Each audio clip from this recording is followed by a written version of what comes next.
Para sa konteksto, ako ay isang 22 taong gulang na nakatira kasama ang aking mga magulang.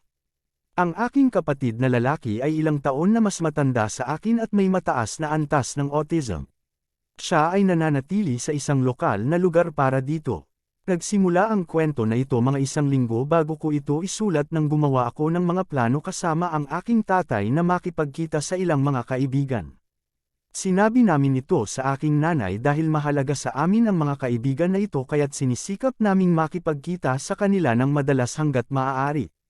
Sinabi niya na wala kaming dapat ipag-alala. Hindi ko alam noon pero hindi ito magiging ganoon. Ang aking nanay ay isang matalinong babae na walang mga mental na kapansanan o anumang katulad nito, kaya hindi niya magagamit iyon bilang dahilan. 1 oras bago kami umalis ng aking tatay nang makita ko ang aking nanay na paalis ng bahay. Tinanong ko siya kung saan siya pupunta, at sinabi niya na dadalhin niya ang aking kapatid.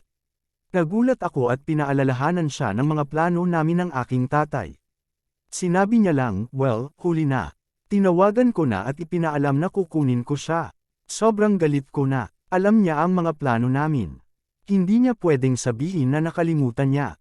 Umalis siya pa rin at makalipas ang 15 minuto, nandoon na siya kasama ang aking kapatid.